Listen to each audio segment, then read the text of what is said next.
Yeah, I went a little bit off course there again, but I'll leave it up there because maybe it's all it is meant to be up there. Because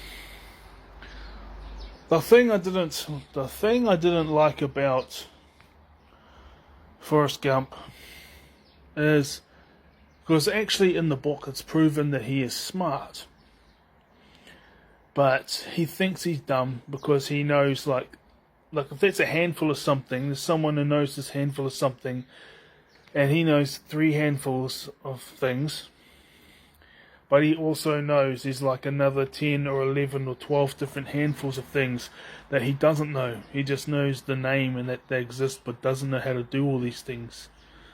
And so he thinks he's dumb. That's the Dunning-Kruger effect.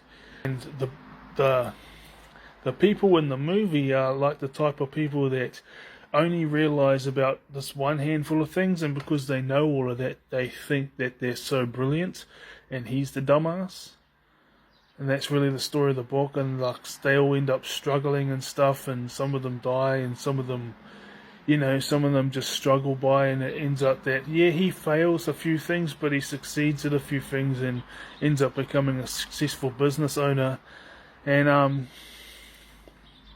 when I read part 2, I for this time around, because I couldn't get it straight away because I had to achieve my goals, I read the synopsis, and it turns out that he ends up with a wife in part 2. He raises his own son, and he trains up little Forrest how to be a businessman like him. So that's going to be very interesting. Anyway, this whole feather floating on the breeze, let's do in his accent. I don't know if we're just like a feather floating in the breeze, or if we have a destiny. I'm not sure. And he's collecting feather. Well, he's not a feather collector in the book. And this whole idea of I went off track, but then at the same time I decided them because actually they ended up having some things to say, But I didn't plan it.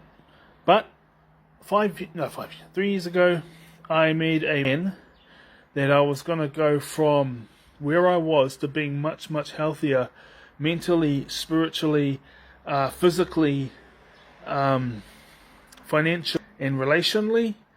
And obviously I remembered that emotional comes along with mental and spiritual, and I focused on mental and spiritual and emotional, and I'm already much, much healthier in those areas.